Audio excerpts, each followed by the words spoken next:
You are watching Gouche Live, featuring Paul Rosen. Rosie's not with us tonight, but I've got my good friend Ryan O'Hanley here. How you doing, buddy? Yeah, good, Kerry. How are you? I am really good. I know you're a Leafs fan. Well, I wouldn't say that, but I'm a hockey fan. Yeah, okay. All right, hang on. I didn't change my green screen from this morning, so why don't I do this? Still cold. Okay. Okay, I got it. I can figure it out now. Watch this one. Can't say you're cold on that. Oh, that's perfect. All right. Well, hey, Ryan, thanks for joining us. I know we want to talk a little bit about hockey. Obviously, how you got to do, obviously, it's called ice hockey. You know, it's Gouche Live Aussie style. Sam Trapolino is delayed because his daughter is playing ice hockey in Adelaide at the ice arena. So he said he may have to come on his studio. Can't remember what studio. We have a going joke here. Paul Rosen sometimes has to go in his Mercedes studio. I have to go in the Kia studio. So odd time we have to do it from our car. So I hope he joins us.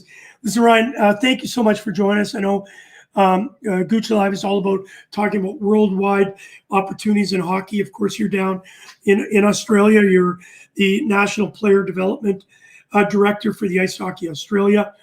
Obviously, you're Canadian. You're from Kenaston, Saskatchewan, just down the road from Regina. I know I played there as a youth, very young, probably 12, 13, 14. I can't remember the time. We were on a little road trip. We went to Yorkton, and then we went to Moose Jaw, and then we went to Regina, and we ended up North Battleford so I know that we did that. It was about a week and a half trip, and it was really cool. We played 4 games as youngsters, and one of them was in Kenaston. Hey, listen, tell us, how are you in Australia, as we call it here, down under? And you've been there for a while. So, Ryan, why don't you walk us through how you got to where you are today? Oh, well, I'm married an Australian, so that's one of the ways that you end up in Australia, is marrying an Australian. I came here in 1998 was my first visit to Australia, when I was doing my PhD at the University of Calgary, and I was in Perth at Murdoch University, and the sales rep for that provided a lot of supplies and things to the lab I was working in. Ended up being my wife, my future wife. So she played on we had a touch rugby team, and she played on it as well. So that's where we met while I was in Australia the first time. And then when we got married in October '99, and she came back to North America with me, I just graduated, and we moved down to the U.S. for a couple of years. We were in Beltsville, Maryland. And then we moved to Prince Edward Island for a few years, and then had an opportunity to come back to Australia, to Perth, and was there for 6 years, and then came over to Adelaide. So that's basically how I ended up where I am. How beautiful is Perth, Australia? Well, Perth's a fantastic city. Yeah, unbelievable. Yeah. So now, obviously, you got over there. You said tackle football. Touch football. Did you play any hockey? Were you playing any? Ice hockey. Yeah. Well, not the first time I came over. I didn't even know there was much for ice hockey here in '98. So, but when we came back in 2004 to Perth, I mean, it's funny. I'd actually run into a fella named Bruce McAleese, and we came back for Christmas, and we were at a brunch in Rockingham, which is south of Perth, and there was a guy in the line in front of me, and he had this little kid he was holding, maybe two years old, and he had a Montreal Canadian sippy cup. So I said, "Well, you must be from Canada originally." So we started chatting. He told me he played hockey in Perth. So I kept in touch with him. When we came back in 2004, I started playing for the Coburn Hawks in Perth. So that's how I got into hockey in Australia. Yeah.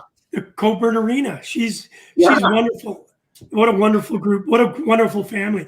What about Stan Scott? You ever run into Stan? Yeah, well, Stan and I played against each other. So I was with the Hawks. He was with the Flyers. So we had some on ice battles for a couple of years, and then always had a lot of respect for Stan, and we chatted a lot about hockey, and we were basically the coach and manager behind the 2009 Goodall Cup team from Perth, which eventually led to the Perth Thunder. So, Right. so I worked a bit with Stan early on with that to sort of, get us back into a national competition, and and then he obviously took control of the Thunder, and we've kept in touch, and we're good friends, Stan and I. Yep, a lot of time for Stan. One of the nicest human beings in ice hockey. I cannot say enough. Yeah, just a great guy. So now, obviously, in your position, being the National Player Development Director, what is that exactly? What's your goal, or what's your role first, and what's your goal? Yeah, so I guess my role is I handle all of our development programs from learn to play all the way up to basically 18 years of age. So the national youth team is kind of where my portfolio, I guess, finishes. But obviously, there's always overlap with other portfolios. So I'm here to support local states and clubs regarding learn to play. We put in we brought in the long-term athlete development program for Ice Hockey Australia. So we've set the framework for how we want to develop hockey players, and then I run the national development camps. I run the McRae Jamboree. So some of those national events, I'm basically in charge of those. So yeah, that's my role with IHA. So I got to tell you, I had the opportunity to speak at one of the events you organized a few years ago. Unbelievable! Like you're very meticulous. Obviously, ice hockey in Australia, when you think about it, I would say that it's not the number one sport. I would say that if you ranked it, where would you rank ice hockey right now? Oh, to be honest, here in Adelaide, there are cab drivers that think the rink's closed. So I wouldn't say it ranks very high on people's radar. So would you see? Yeah, sorry. Well, I was just told, a friend of mine told me the other day he ran into some people he knows that are originally from the U.S. and they've been here for 10 years, and he said he plays hockey. They didn't know there was hockey here. So it's certainly not high profile compared to the other sports. Unbelievable, because when you think about the top sports, it's AFL, rugby, cricket, AFL, that type of thing. And hockey, then ice hockey gets its chance. But what about a Nathan Walker factor, though? Has that not helped get kids as excited about the future? Obviously, we're going to talk about COVID and the effects it has. But prior to COVID, Nathan Walker factor must have really put people, especially kids, being excited about the sport, and then the parents putting them in the sport.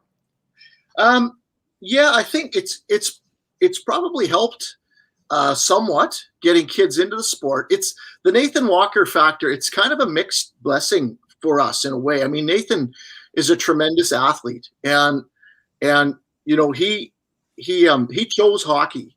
He could have probably played any sport he wanted to play. Yeah, and he chose hockey, which is great. That just I think that's you get someone with that athletic ability chooses our sport. It's because ours is the greatest sport in the world, as you'd agree. Yes, right? The coolest, the fastest. That's right. So that's been great, but also one of the side effects, if you will, of that is we got a lot of parents now sending their kids overseas. Yes. Now, good point. Nathan's an exceptional athlete, so when he went at a very young age to the Czech Republic, he had like tremendous natural ability, and we're losing some players overseas at a very young age that don't have that level of natural ability that Nathan has. There still could be very, very good hockey players, but it takes them out of our local programs and our local competitions a bit. So on one hand, it's great that we've got someone like Nathan, and we want kids to aspire to the highest level, but on the other hand, they say, well, he went overseas at a young age, and that can have some impacts on our local comp. So it's a bit of a mixed blessing. That's a good point. Listen, on the right-hand side, a bunch of people just making some comments. Robert Wine. Usually we do this at for 9:30 or 9 o'clock at night.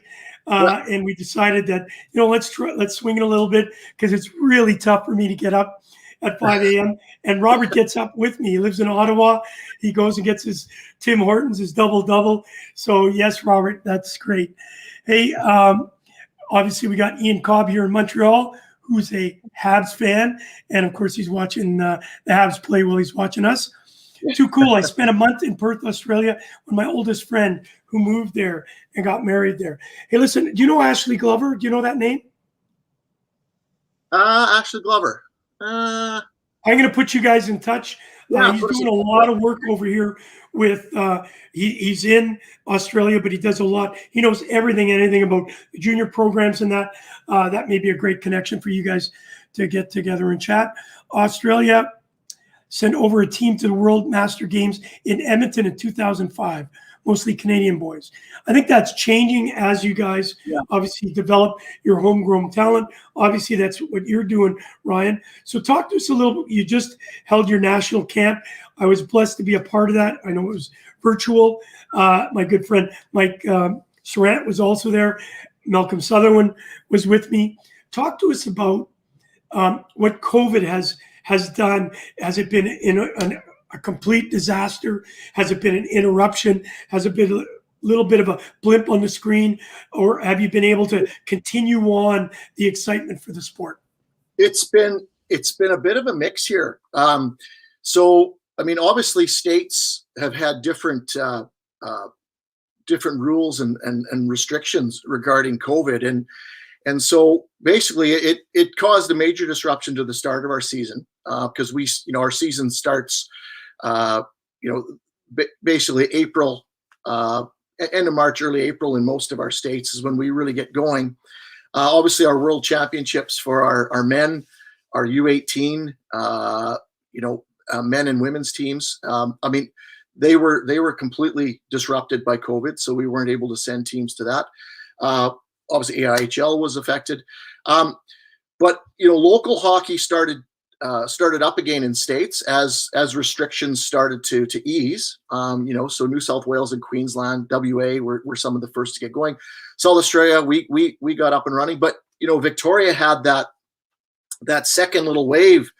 Well, it wasn't a little wave for Australia, but which put them into lockdown, and so Victoria never really got a season in at all. And I know ACT they decided to do some renovations on their rink, and that's actually a perfect time to do it. But the renovations extended out, till October, November is what I understand. So they lost their season as well. So some states got to play a season, others basically lost their season. So yeah, it was it disrupted every state a little bit differently.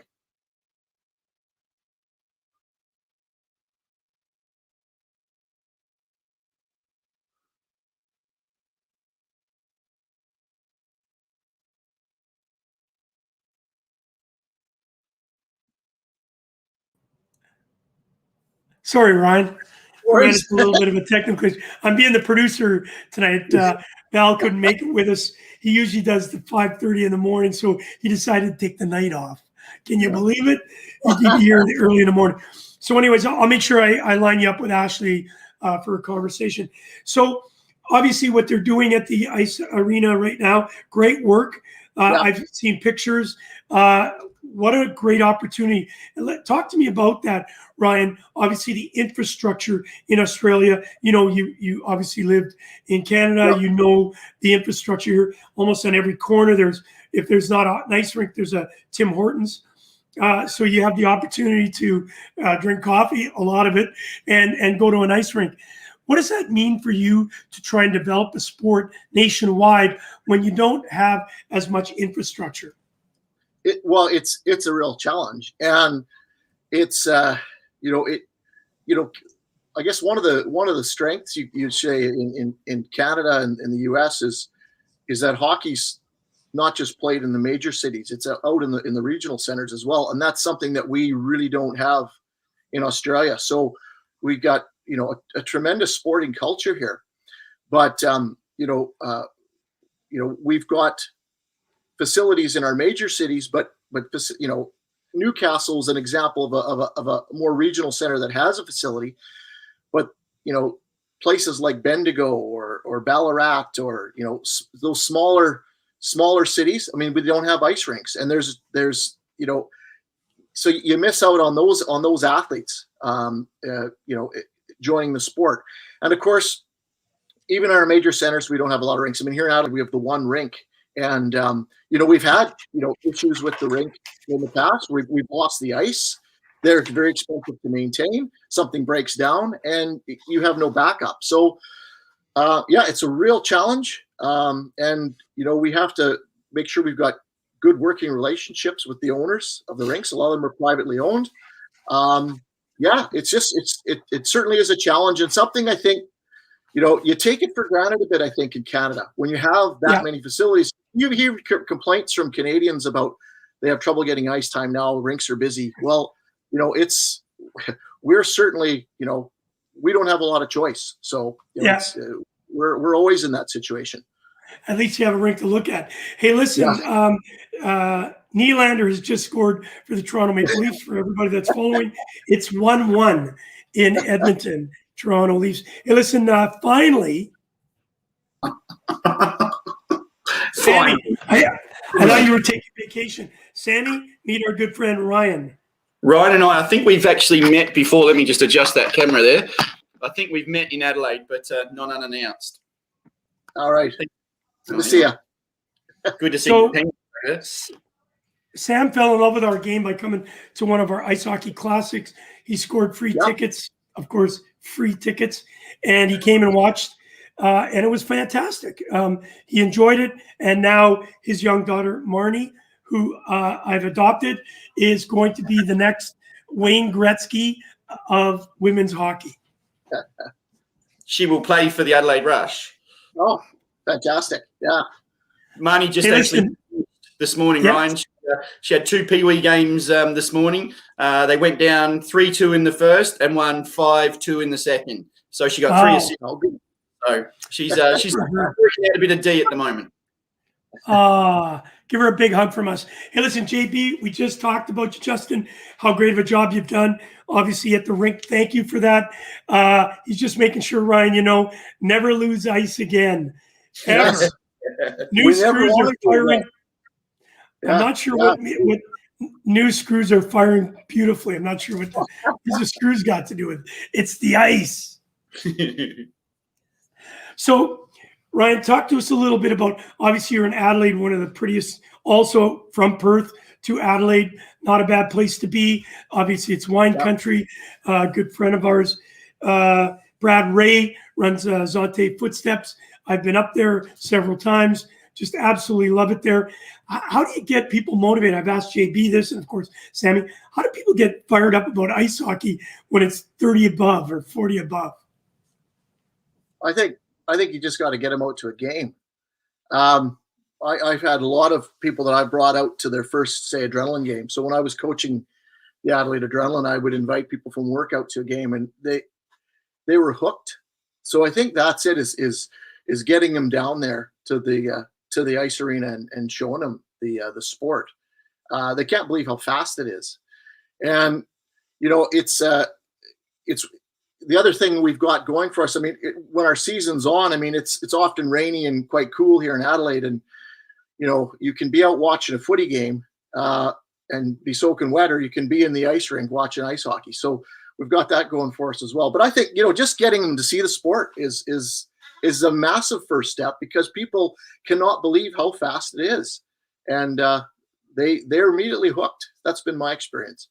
Ryan, I couldn't agree more. My first kind of image of hockey was, I think, the Mighty Ducks playing the Dallas Stars in about 2000, somewhere around then, and then Gouche getting the tickets to go to Gouche's Ice Hockey Classic. The speed, the hits, the puck handling. So coming from cricket and golf and things, that hand-eye coordination is unbelievable. And I think the next thing was actually getting on the ice and trying it, and how hard it actually is. You guys can come onto a football field, have a kick, have a handball, grab a bat and a cricket net, have a bit of a hit. ice hockey, if you can't skate, if you can't stand up on those little blades, the rest is history. I could not believe how hard it was. Yeah, it's something we've have a parents kids game here in Adelaide now at the end of our seasons, and get some parents on the ice. And I think appreciation, those that have never played the sport, how difficult it is. And I also think it gives parents an appreciation on how good some of our coaches are to be able to teach kids how to do these things, because it's an extremely difficult sport to learn. One of the things we're trying to for the next classic is an all-star game, having Jason Gillespie, Tony Modra, some of these kind of guys, Michelle Dendeka, and actually show, some footage of these guys at their best on the football or the cricket or the netball field, and then let's put them on ice, and then we get to show our guys after how good it actually is. So good ideas. We'll get JB, you, Sammy, on defense, because you both are large guys, and Ryan and I are slim and trim. We'll be up front. We'll be the goal scorers. Hey, listen, you know what? JB's teaching me, I guess you'd call it Australian. Screws mean chillers. Oh, there you go. I don't even think I knew that one. Yeah, listen, David Walter, so many skill sets in hockey, eh? Obviously, you got to have the A so that they know that you're from Canada. Yeah. Hey, listen, talk to us a little bit about the future. I know we've talked that, there's been some challenges, not only for you, but obviously you're in North America. None of our kids are playing. Unfortunately, we've just learned about a young man who has taken his life. It wasn't specifically that because of ice hockey, but the fact that he couldn't be with his buddies, couldn't be playing. It's not uncommon. How do we protect our kids with you developing? I know sometimes we do have to talk about some of the dark sides of it. What are you doing, Ryan, on a mental state for these kids? Because it was great to see them all on the Zoom calls. Are you doing anything with the psychological component for your ice hockey players?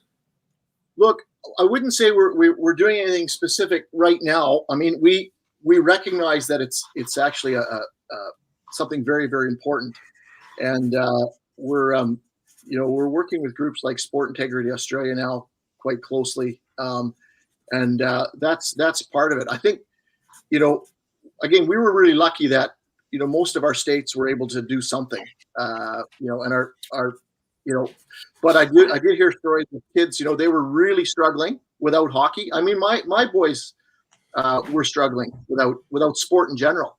When we were in our lockdown. So I think, I suppose the pandemic highlights the need for us to focus a bit more on mental health sides of things when it comes to sport. I mean, it's such a big part of a lot of kids, what they do.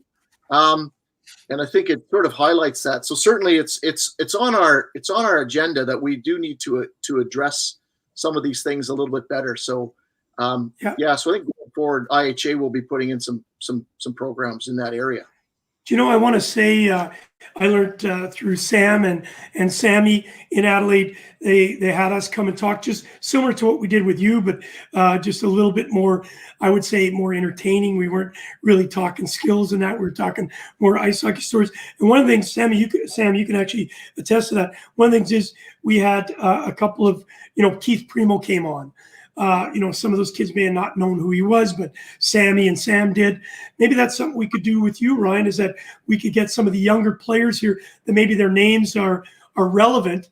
And, we could get them on Zoom calls maybe once every couple of weeks. Maybe I get a couple goalies, a couple forwards. Sam, you can speak to that. I think that was kind of cool for the kids that they could actually talk to somebody, that played pro hockey over here. Yeah, absolutely. Yeah, well, that sounds great. Yeah. All right, Ryan, I'll work with you, Sam, to get that done. Sammy. Ryan, with the mental health side of things in hockey, I mean, my daughter at the moment is just starting high school. So the kids over in Canada or that were getting ready for that next level of hockey, and their hockey shutting down, and also school possibly shutting down. You've got so many dynamics to these young kids that normally it'd just be this open book of, I go to school, then I go to hockey, or I do hockey at school. there's so many dynamics, and I'm realizing that as a parent and involved. How do you deal with all those dynamics? Because not only from the sport, you have to consider what's happening outside if you're really going to be a good coach. Do you agree? Well, it's absolutely. I mean, it goes back to, as what we want to tell our coaches is, you need to treat all your athletes like individuals, and you need to get to know them as individuals, because everybody's got different things going on. And it's, coaches are, I would say coaches and teachers are two groups that kids will come to with problems and issues. So I think you got to get to know them individually. That's the key. You can't treat every player the same. Everyone's got different things going on, different things in their lives, different things they've got to deal with. So I think that's one of the keys. And also, I think it's important that, coaches, we're not mental health experts, but we need to be able to refer and help kids out with that, and help them get that support that they might need. Players. One thing, trust coaches a heck of a lot, right? So, I think we are in that situation. So you got to make sure you're pointing them in the right direction. So one of the other things I want to add to that is we're doing it over here right now, and I don't want to be a negative and tell things that are happening, but we do have to be parents. We all have to be aware. We're the adults in the picture. And when this young man took his life, the parents automatically said it was hockey because he was missing his buddies and his friends. We have to understand there are other underlining situations there or issues. So I don't want to put a figure on that. But I think you're right. None of us are pretending to be doctors. But if we communicate, if we talk, if, as you just said, Ryan, if a coach knows his player, all of a sudden going from one day, very active and then kind of going, kind of offside, those are red flags. And I think that's what we need to do. Now, there's an organization in Australia, I think it's out of Brisbane, called Livin'. And they've reached out to us. As you know, with Stop Concussions, we do a mental health and bullying component. I'm working on developing that over here. I'll speak to you, Ryan. Maybe you can get us in the right people, and maybe we could start working on this together because this is global. There are issues all across. These issues, concussions, mental health, do not know age, gender, sport. You know what? They don't know borders. They don't take weekends off, so nor can we. So I look forward to that. I want to go back to the positive parts of hockey, ice hockey. Tell me, Ryan, when you see the smiles on the kids' faces, specifically in the Zoom, they're having fun. How does that make you feel as a national? Well, that's why you do it. Like, you do it for that. I mean, it's the virtual camp was, there were so many kids that were such active participants in it. It was really great to see, and they were really, really keen. I mean, and I just think about when I run like the McRae Jamboree, and that's, you got basically 7 to 11-year-olds out there, and you get on the ice, and they're just like, by the end of that event, they're so tired, but they are so happy, and it's all smiles. And yeah, I mean, it's why you do it, because you know what? I think I think about this quite a bit. They're still playing the game for the joy of it. It's all about joy. And I think that's really important. I think sometimes we lose that. And especially, the business side of hockey is, I think it's creeping down a little bit too far into our development programs in minor hockey. I mean, kids should be playing it because it's just so much fun, and you get so much joy out of it. And that, that's what I really like, is when I see those kids and they're just so happy playing, and it's, it's just complete and utter joy. You can just see it in their face. That's what keeps me, trying to help, or trying to put together these programs the best we can, and running these events for these kids. That's it, pure and simple. Yeah, right. I couldn't agree more. Even today, watching in between periods, the girls and the boys together, either whacking each other on the head or wiggling around, being figure skaters and stuff, just in between periods. And one of the things I coach cricket and a little bit of hockey. I open the gate more so for hockey. But what I say to the kids is, this is meant to be your enjoyment. You choose to come here for fun. So when you're out there, the seriousness, there's a time always to be serious. But if you're not having fun, we're doing something wrong here.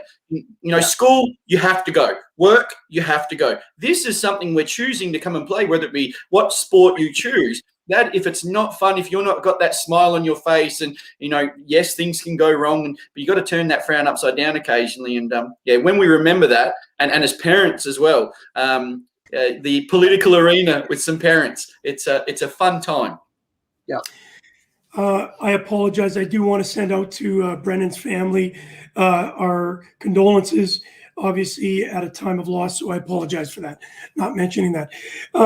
Ryan, obviously you being in the position that you are, what's the opportunity for you to grow the game? You were mentioning the fact that you've got learned to skate. I've got a young boy. It's crazy. He fell in love with hockey. He's a St. Louis Blues fan. He's from Bungalow, Australia. He saw the Mighty Ducks movies because his parents pushed him into it. I don't know if you saw that story, but I'm going to make sure that you get this story. They sent him a stick. It's the wrong hand. He's got a pair of inline blades, skates. His brother is on a pair of boots because he's not old enough yet to inline skate. And they're out on the parking lot playing nonstop. And he's fallen in love with St. Louis Blues before Nathan Walker's story. That's probably happening all throughout your country because inline hockey obviously has been a big sport. How do you gain more popularity? How do you get those kids, the rink's 2 hours away. How do you get more involvement from them? And if not, maybe they become at least ice hockey fans. Yeah, I think this is where we want to work closely with the AIHL and the AWIHL.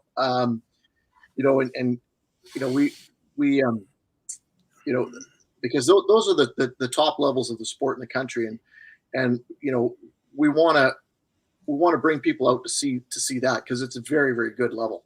We've got other national championships and stuff as well, but I think those are the two competitions we want to work with to go out and promote the sport, and use players from those leagues as ambassadors for the sport to go out to schools. I think that's really where you got to do it. You got to go to the schools, demonstrate it. When kids start doing these, it could even be starting inline even, but handling a puck and it's the motion of the skating. I mean, that's what hooks kids. So I think that's our opportunity to grow it. And to be honest, we're basically starting at a really low base. So we don't have to put in a lot of effort to have an impact and attract a lot more players to the sport. We really don't. We just need to be working together. And like for us to double the number of players playing, say here in South Australia, I mean, we need to bring in another 100 kids. That doubles our numbers. It's not a lot of kids coming in, but if we doubled everywhere in the country in the next 1 or 2 years, I mean, the payoff of that down the road is going to be huge for us. So that's sort of how I see it, is working with those top level competitions to attract players. So here in Adelaide, I think we've got an extra third on numbers from this season, from last season. We've got 3 divisions in Marnie's group, and then the under 15 and under, there's 2 divisions, and then a division underneath that. So instead of playing one team every week, now we've got multiple teams, and it's fantastic. And just in our 2.5 year life at the arena, let alone seeing the rink itself, let alone the formation of hockey. So totally agree there, Ryan. Let me ask you a question, Sam. Obviously, you being now the new, what was cool, Ryan, is I hear he went on the ice with his daughter, and his daughter was actually teaching him how to play the sport, which I just found fantastic. And Sam and I have an ongoing bet. He doesn't think that I can hit a cricket ball with a cricket bat. And little does he know I was an all-star second baseman in Little League baseball. Yang. I'll figure it out. But I wanted to ask you, Sam. Obviously, you're new to the sport. Let's be honest. You're only a couple of years into it. Obviously, you played rugby, and you've had a great life growing up in other sports. Do you look back now, and because I know you've fallen in love with the game, obviously the wrong team in the back of you, but do you think, had you known about ice hockey before the Ice Hockey Classic, you would have been a ice hockey player? Don't lie, be honest. I hand on my heart right now, my dad would hate to hear this. I don't think I'd ever played a cricket game if I'd have found ice hockey. I honestly believe it like Ryan will attest to the Australian side of things. It has the speed, it has the danger, it has the hits, it has the aggression, and it has the strong hand-eye coordination, which we love our skill. With all that and the team camaraderie that you get, and you can have only a couple of hundred people in that arena, yet it is just going off. You're on a football field with 5,000 people, and it doesn't seem like that. So no, I can honestly say that that I would have absolutely played. And Ryan, just to top off, I learnt to stop officially last week. Sammy Manter and Joey McDougall, they gave me some help, and Joey taught me in 3 to 7 minutes. And what was fantastic, Marty and I would go play a game of golf, and I'd hit a great golf ball, and she'd try and do it. So I'm skating along, doing my best, and she comes along backwards going, "Great, Dad, you're doing a great job. Keep going, keep trying." It was just brilliant. I would give a lot to just that. That was awesome. Ryan, what's important to understand about that, though, is the fact that thank God they didn't open the Zamboni gate and he stopped by hitting the boards, because he probably still. A guy like Sam, I'll tell you what, Sammy, I'd hate to have played against you. You're big, tough, and strong. It's not so much I'd be concerned about that. I'd be concerned about how much you'd be flopping and sticks would be flying all over the place. Ryan, it's cool to hear the story about Sam and now his daughter falling in love with the game. That's got to be more and more now with TV, and obviously the NHL is one of the only she can shoot too. It's cool that obviously the NHL is on and you guys have the opportunity to watch it. It's been a tremendous asset for you as a training tool, because now these kids can see Connor McDavids of the world. Obviously, the old regime with Crosby and Malcolm and Letang being pushed out for these younger kids like Austin Matthews, Connor McDavid. Ryan, you're Canadian. We live and eat and sleep and drink hockey. What can you say about a kid today being able to watch Connor McDavid? Well, I think it's amazing that they have that opportunity. I mean, when I first moved to Australia, right, you were starving for hockey because you couldn't get it. We didn't have the internet was just sort of, getting going. We didn't have all the opportunities where sports have been live streamed. So I think it's kids who are basically want to play hockey have a tremendous opportunity. Some advice I'd give to them though is you got to watch more than just the highlights. You got to watch whole games, and that's something I've noticed is where we really want to try to develop kids that have an understanding of the sport. There's all these elements of skill involved with it, but you still at the end of the day have to understand the sport itself, the strategy, the tactics, how it works. All right. And I would say to kids, watch whole games. Find a player you like, watch him the whole time. One of the issues with all of this media is that tend to break it down into small chunks where they only see the highlights. So they see the player who scores with the beautiful bar down shot. They don't see the 2 minutes of work or the defenseman that moved the puck up and made a great play or took a hit to make a play ahead of that. So it's there's a fantastic opportunity for these kids, but I think they need to take some time and watch the game as a whole. I think that's important. Sam, before you comment, I want to say to you, thank you for that, Ryan. Austin Matthews, again, I'm a Winnipeg Jets fan, so I got to admit that the Leafs, because it's my wife's team, I have to like them just for the sake of keeping calmness in my household.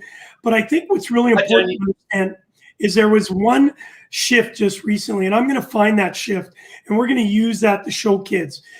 Guys like Austin Matthews, Connor McDavid's, obviously Eugene behind you, and Crosbys and the Gretzkys of the world, they have a lot of natural skill, but they're the ones that work the hardest. They're on the ice the longest, and it's tough enough to get there. It's even tougher to stay there. It's tough to be Crosby and stay at that pinnacle when you've got Connor McDavid's. So they work their tail off. And there was an incident that I just saw with Austin Matthews, where it was against the Edmonton Oilers. He lost the puck coming into the zone. He skated to get it. Dipsy doodle, lost the puck again, went and got it. Dipsy doodled, went behind the net, spun around, did a bunch of stuff with the puck, passed it over to Marner. Marner scores the winning goal. Just to watch that video of him as one of the best players in the world, he could have just given up on that puck and let one of the muckers go and, hit the defenseman, take the puck back. But he showed resilience. And I think that's what you just said. Just don't watch the highlights, because I saw the winning goal and then, wow, great move. But then when they showed the whole entire play, you saw that, again, they're the hardest workers on the ice. And I really appreciated learning that from it. Sam. Ryan, Keith Primo spoke at the recent hockey camp we had, and he pretty much said exactly what you said there. It's not about watching the highlight reel. That's great for personal development, but he said probably the best thing you could do is watch a game and watch your favorite player when they're not on the puck, when they don't have the puck, their positioning, all those kind of things. And for myself, when someone like yourself, Keith Primo, says something, I listen. There's no point going to a doctor and ignoring the information you get. So when you've got people like yourself, you should. But the only other thing, could you, just for our Australian audience, considering you've been over here a while, could you translate what dipsy doodle means? Gooch has some weird kind of words. Okay. A dangle. Did he use dangle there? Dangle. We get that. Yeah, no, I thought that. You're a wordsmith, Gooch, absolute wordsmith. Good day, mate. Not bad. All right, listen, here's Bobby B, one of our longtime listeners, first-time callers. No, he's always on. He's a great guy. Bobby B, coaching. And this is a really important thing. Sam, if you take anything away from the hockey coach, Dallas Eakin is one of the best. Coaching is the greatest reward. Words I live by. Players are never going to care how much you know till they know how much you care. And I think the transition now with coaching, in the old days, I know, Ryan, you're not my age. I see Paul Carson's come on, who's in just a couple of years older than me.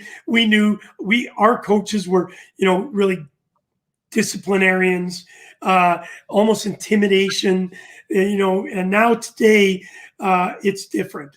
You have to care, and you have to foster sport into our children. And children, as you know, Ryan, you're in the competition business. You've got kids that want to play. You're like what you just said, Sam. Father's pushing you maybe to rugby or that silly game called cricket. And so the kids have so many more choices today, right? And I want to just say this very out loud. Marnie has picked our sport, ice hockey, in a country where she loves netball. She could have played cricket like her father. She could have maybe played women's AFL rugby and stuff, but she's chosen but it's fantastic that she's chosen our game. So I think we need to foster that. And I think how you foster that is exactly what you're doing, Ryan, in being able to, develop the kids. And even though they can't be on ice right now, they at least have the ability to do these type of things. So I want to thank you for that. Talk to us about now, continue on doing that. As we battle through this pandemic, nobody knows when it's going to end. We know that you're opened up, but we all know that's the light switch. It could be shut down tomorrow. I hope and pray it's not. With the new variant, we have to talk about things like coaches being more on top, more engaged in their players, understanding cleanliness. When they go to the rink, make sure they're clean, exactly what JB's done. They're cleaning up these facilities, making sure the washrooms are better. And you, Ryan, know that, hockey players are creatures of habit. I used to jump in the shower, nothing on my feet. you've seen some of the showers we're showering in. I may have a cut in my foot. Maybe what this is doing is allowing us to get back to the basics and understand hygiene is very important. I'm sure you've heard some players have, ended their careers because of skin rashes, because, they had a cut in the elbow and it got bacteria in it. How important is that now today to get our coaches to understand it's not just X's and O's.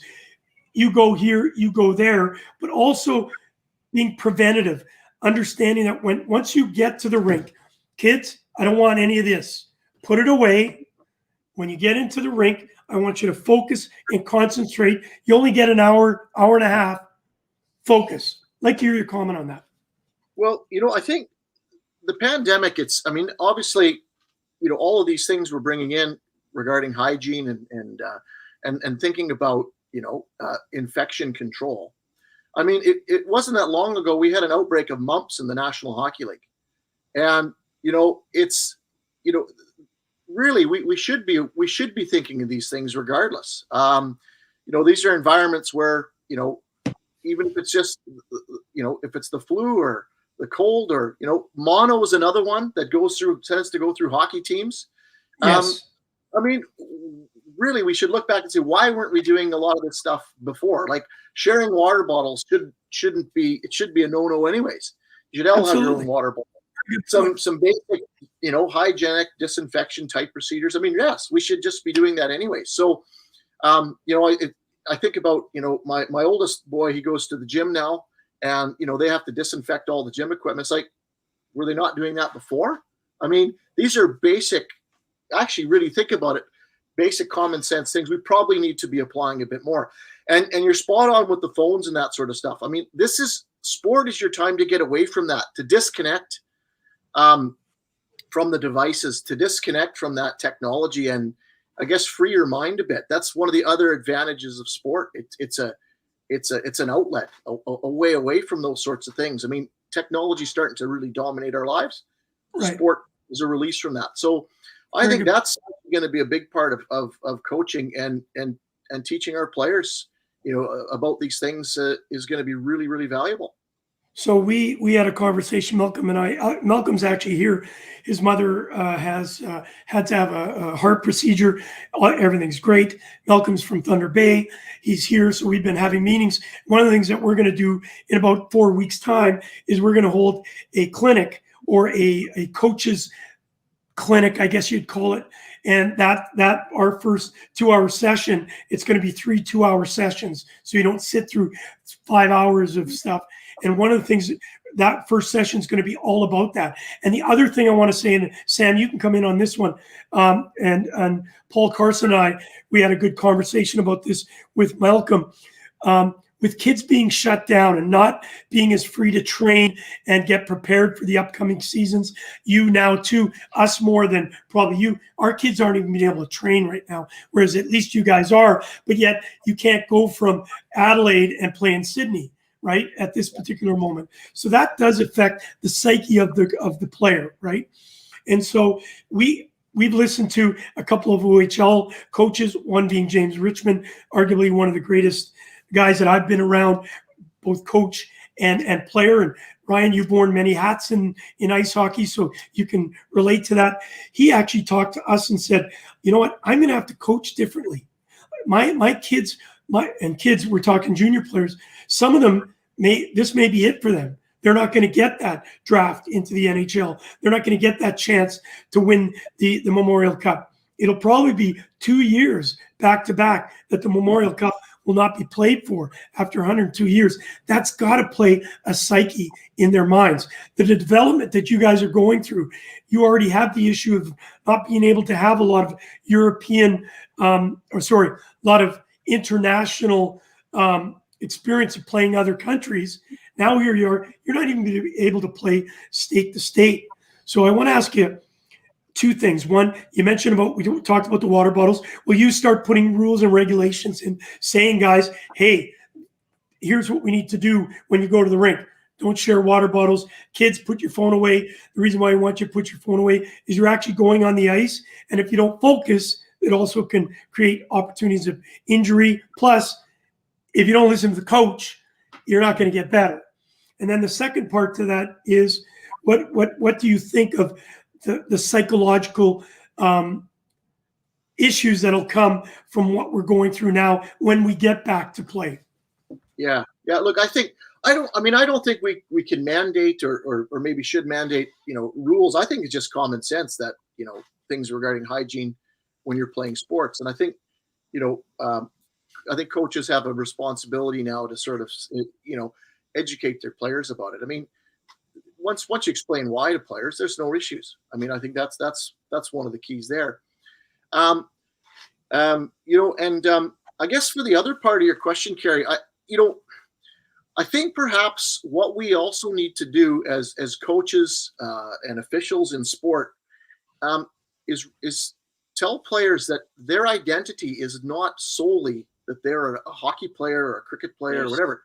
I mean, they're a human being. They're a person. They've got other things, other attributes. They have value outside of just sport. And I think too many kids are trying to be defined by a sport. And I think it's that. To me, it seems to be that business side of the sport going a little bit deeper and deeper and deeper into it. It's like, but you play it for fun, and unfortunately can't do it. But there's other things that you can do. You have value in other ways.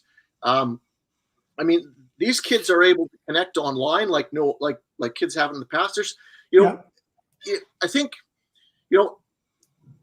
it's, and I feel for, say, players in their last year of junior in Canada that might miss those opportunities, but you're not defined by that. Like, you are a human being. You've got other things that you can do and succeed in as well. And, I sort of think, the last time the NHL, the Stanley Cup was canceled outside of a strike or things like, I mean, it was the there was a war going on and these young people were going off to war. And I mean, if we put that in perspective, it's like, okay, so a bit of lockdown compared to what things other things have happened. I mean, I think that's part of it is providing that perspective. And it's like, we'll get through this. A year without hockey isn't gonna ruin your chances. It really won't. Everyone's in the same boat. We just have to get through it together. And the more that we work together, the quicker we'll get through it. And I think that's the other important message. Well, what's really important with that statement is that we're in it together. We'll only get out of this together. So it's really important that as we work together. Listen, I got to tell you, I've got the TV in front watching the game, and I want you guys. You're saying Ryan about technology and people focusing on their job. Gouche is watching hockey while we're talking. No, because I'm listening attentively, but it's giving me fodder for the conversation. I will go on record right now. Ryan and Sam, go and watch Connor McDavid's goal. It end to end, and the finish was unbelievable. All you young hockey players out there, for God's sakes, watch Connor McDavid's move tonight. That's what hockey's about. It's artistic. It's absolutely incredible. Please Google it, guys. You're going to love it. Listen, before we let you go, we were supposed to have Jill Wheatley on. It's great that we've had an opportunity to spend a little more time with you, Ryan, to get to know the future of hockey in Australia. We're excited. We're totally committed. We're going to help out as much as we can. The Ice Hockey Classic will be coming back. Hopefully, we're trying 2021, but in this new age of COVID, we're learning how to pivot like a quarterback. So we've got to change as we go. But 2022, we do look at like we're going to be coming back. Jill Wheatley was supposed to be on. She's in Nepal. This lovely lady has 40% eyesight in one eye, blind in the other. And this lovely lady climbs mountains, Kilimanjaro, Everest. She's right now in Nepal getting ready to do another mountain, climb a mountain. I have a tough time climbing the stairs to go to bed. I wish we could have heard her. When we get her on, Ryan, I'm going to do it with Aussie, Gouche Live Aussie style, because she is an inspiration bar none. And it's just, unfortunately, we don't have an opportunity to see her tonight. And you know why? The electricity is not working in Nepal. Yeah. She pre-warned me. She said it comes on and off. And she was talking to me 2 hours ago, and it would like been 5 a.m, and she was up and so excited to be on. But she did warn me that the electricity doesn't always work. So, but it's good that we got to hang with you a little bit longer. Here's a great Bobby B. Thank you for participating and being a part of this. It's absolutely fantastic. As a coach, I spend my time teaching the game, but also put a lot of emphasis on teaching them how to be better people. Community work is a pillar for us. And I know you're a big believer of that, Sam, and I know you are too, Ryan. What are the intangibles? I know sometimes people get sick of that word, for God's sake.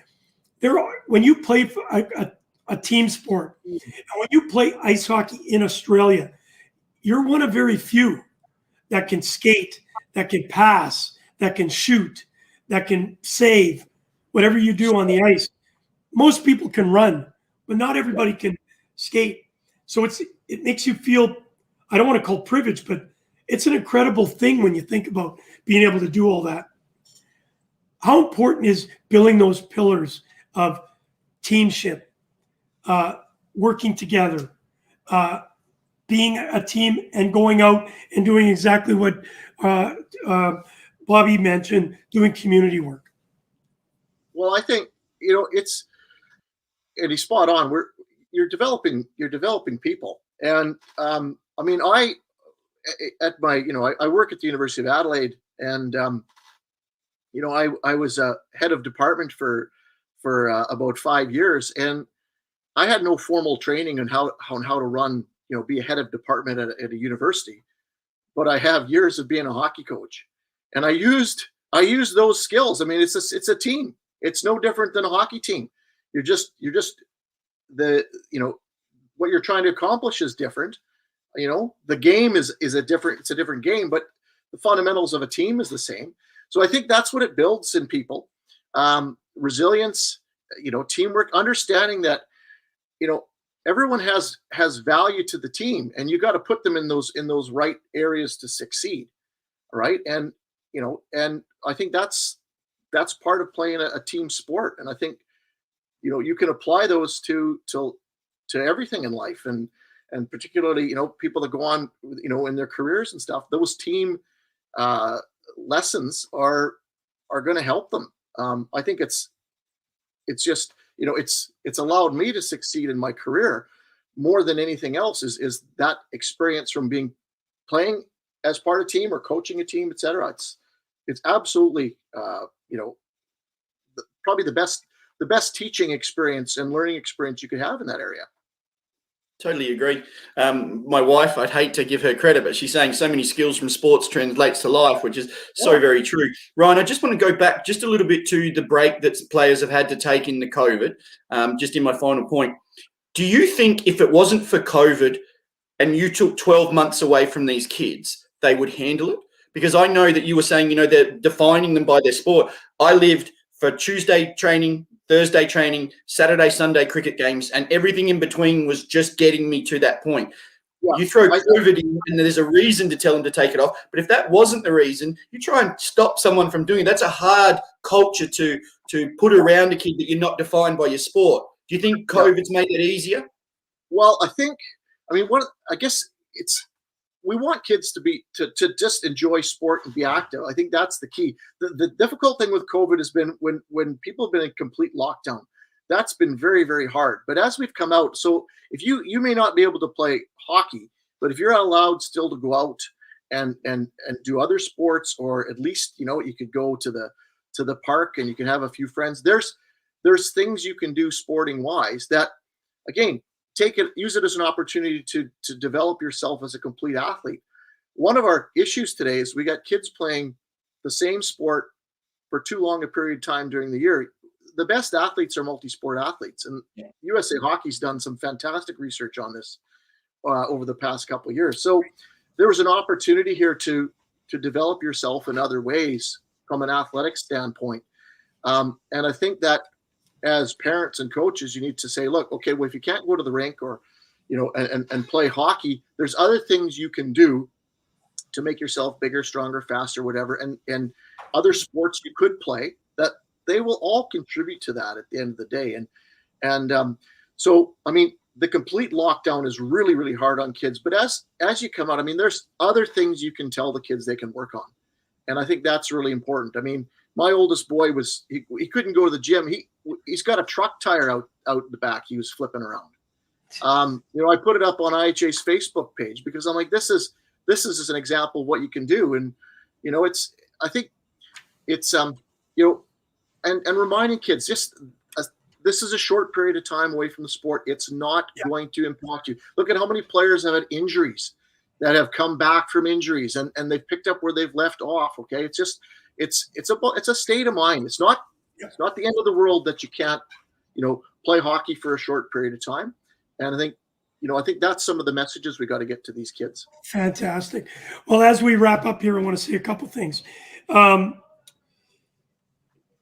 Now you got to see Austin Matthews' goal to make it 3-2, and Hyman has just scored to make it 3-3. So it's exciting here.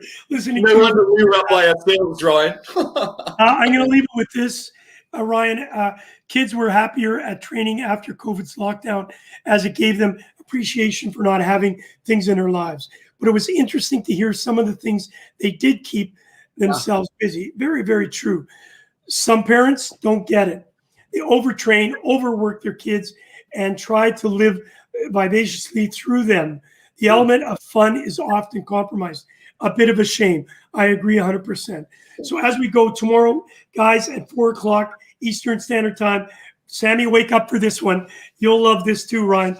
I've got the Rink of Dreams Winter Classic is happening February 13th. And tomorrow at 4 o'clock, I've got the team captain from Youngblood and the team captain from Slapshot that are playing in it. It's incredible. I got George Finn and James Bowden. They both played different parts, one in Youngblood, one in Slapshot. And I got that group tomorrow, and we're going to be talking about it. So if you're up, take a peek at it. It's going to be something fun. As I let you go, Ryan, the future for you. Obviously, you're excited of where you're at. I know that you're working in the University of Adelaide, but also the fact that you're giving back so much to ice hockey, the sport of ice hockey. What more can happen? What do you see the future? Will we see a player make it to the National Hockey League outside of the Nathan Walker? Is there some excitement about that? Will there be an inter-league once we get back? Will it be Australia beating up on the New Zealanders? I know they'll love that one, just like Canada does to the U.S. I think, look, the future here, I think, is we really want to improve our local competitions. We've got the Australian Junior Ice Hockey League now, for example. We can really work to grow those. So, we want kids to be able to stay here and to develop to their full potential here in Australia. That's the goal, and we're getting very close to that. Yeah. And I think, I mean, in 3 or 4 or 5 years, would be awesome to see kids that are from our program that have gone all the way through our program, then can reach the top level. Absolutely, that's one of our goals. All right, great to hear. Listen, your homework tonight is Connor McDavid's goal. Make sure, and Ryan, I know that you're going to be able to use that as a clip to inspire your kids. It was a thing of beauty. All right. And make sure you remind them about respect and using technology when you're not on an interview with someone. No. Hey, hang on.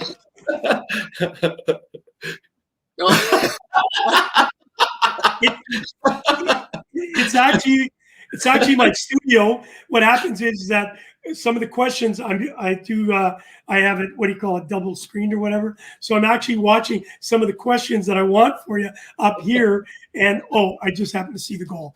All right, guys, listen, Ryan, thank you very much. We look forward to coming back maybe in a month's time and talking to you again to find out how things have moved on. I'm going to get Sam to make sure we all get in touch, and I'm going to start planning to get a couple of former NHL guys that maybe can come on. You can organize, Sammy, another time where we get all the kids out and we just do. Let's talk to the pros about how to be a pro.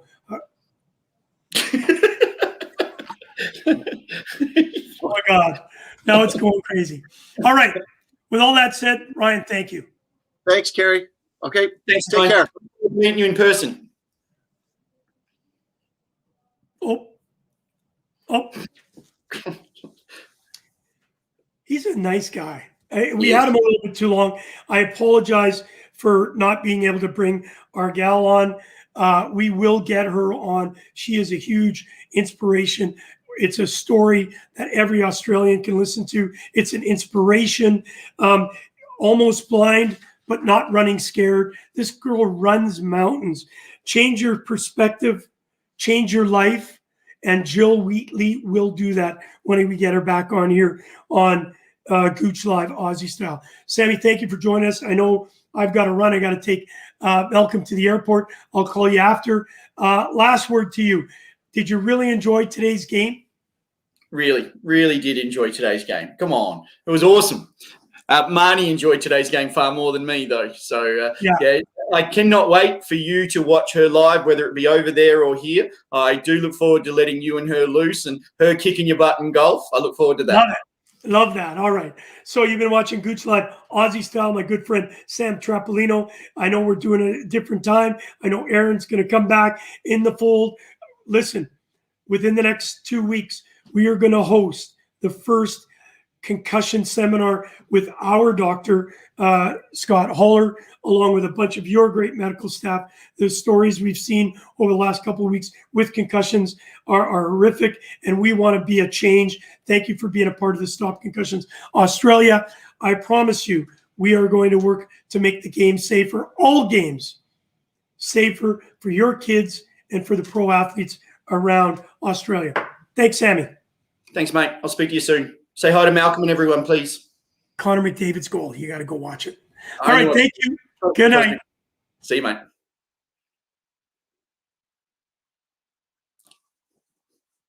I'm still live. I'm by myself. I'm still live. Gooch must be watching TV because I'm still live. So let's talk about Sidney Crosby while Gooch has still got me live. Or should we talk about Gooch and his word Smithian? No? Gooch. Gooch, we're still live. Shout out to everyone in seriousness about the concussion forum coming up. All sports, all footy, cricket, netball, anything in Australia. Tune into that one or share it if you can, please. That would be great. I might need to make a technical phone call right now to Gooch. Let me just do that while we're online. Gooch.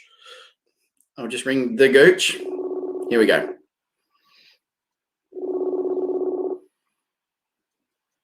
Wait for it.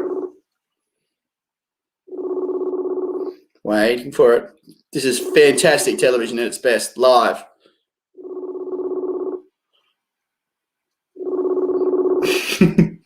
Apologies to everyone that's still hanging in there. You're here, Robert. That's awesome. Put up another comment if you're still there again. Someone ring Gooch and tell him we're live. I might have to ring Tony and tell her. All right, we'll try the next step. Robert, I hope you're trying with me as well. Here we go. Everyone stay with it. Live television at its best. Tony Mule. Okay. Thanks, Bobby. Kerry at his best. He's left me online. We're going with Tony now. Here we go. Thanks, David. I can see your comment too. Thanks, Robert. That would appreciate. I'm trying Tony. I might have to try Malcolm. Maybe he's the only one that's going to answer the phone there. Continuing on, just a reminder that my daughter lost a game and won a game. And I learnt to stop in ice hockey. So make sure. All right, I'm trying Malcolm now. Mr. Sutherland. Okay. We'll try Malcolm. Bobby might be on the loo. He'll be probably watching the rest of the hockey. That's what I think. He was more interested in who scored what. No. They're obviously all very busy together.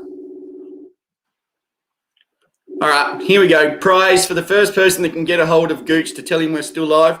I'll organise a personally signed jersey by Gooch. Hang on, here we go. We got a message. No.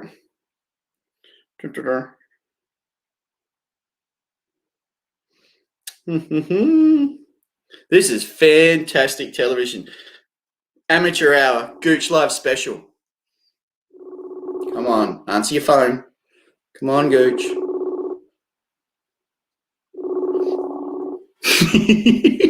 This is going to be the longest Gouche show without Gouche. This is fantastic. Oh, come on, Dopey. Waiting. Do a TikTok for us. I'm not going to attempt a TikTok. Thanks, Sharon. David, I'm doing the snowplow for convenience, but can do the hockey stop, the 2 foot when I need to. So, yeah, I'm definitely at that point where I think probably adrenaline will be calling soon enough. Yeah, maybe summer league first, but no, just more enjoying it. Couldn't believe the fun of being out there with my daughter at the same time. We tried many different kind of games together, but I was okay at them, so that made her the lesser, whereas this making me the lesser. It's the most enjoyable thing I've ever had. Her coming past and dangling me, her coming past and skating back and saying, "That's it, Dad, keep trying, you're doing well." So no, it was one of the awesome most things ever. All right, who are we going to try now? JB's online. JB, you've got a call with Gouche. All right, hang on. I'm going to have to call his cell. This should get it.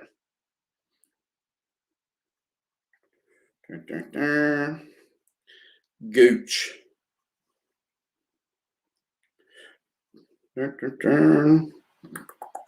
Come on, Kerry. Where's your name? Oh my God, I haven't got his number. My dream in life was to play hockey with my kids, and it's a blessing. Bobby, I would have loved to have played with my dad in cricket. I would have given anything to have a game of cricket. Still would. But yeah, to get on the ice with Marnie at some stage and play, even if it's a parent's child game like Ryan was talking about, I would happily do that in a heartbeat. Yeah, and it is a great game. I really wish I didn't discover it at 39 years of age. Robert, awesome. Tell him to come back online and apologise to everyone, so it's not just me here looking like a tick. This is sensational. I can't wait till he pops back on. Yeah. My dad was a massive cricketer when I was younger, Bobby, and I used to sit on the sidelines with adult pads on and like an adult hockey gear on you, and just waiting for my opportunity to get out there. And he coached me. He stopped playing at around 30, 33, and coached me. But the likelihood of getting to play with him is diminishing quickly. So I'll set my eyes on ice hockey and Marnie. So, hey Rob, how we going? Oh, here we go. Hey, Gouche, what's going on? I forgot to turn. Yeah, we're kind of noticing that. We're still live here, and I've got the questions popping up. It's amazing. What do we do here? I'm not sure. Well, you just go out.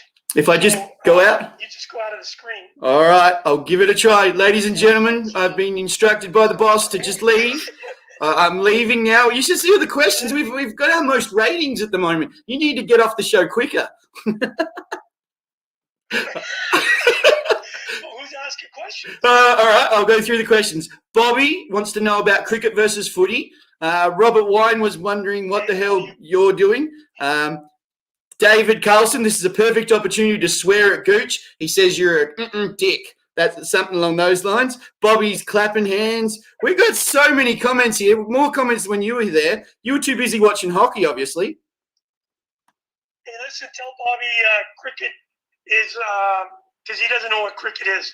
So explain it to him. Well, okay. And I'll shut it off from here. Don't worry. All right, Bobby. Gouche reckons you don't know what cricket is. Of course, you know what cricket is. Us cultured people know what cricket is. But we'll do the full next show. We'll get someone like Jason Gillespie on, an international star, and he'll give me a full rundown. Save me putting you through the boring details, as Gouche calls it. When Gouche can't sleep, he rings me and asks me to tell him about cricket. And Bobby says, "Not true, mate. He does know what cricket is. He's not uncultured like yourself." All right, I'm dropping out. From Gouche Live, everyone, signing off.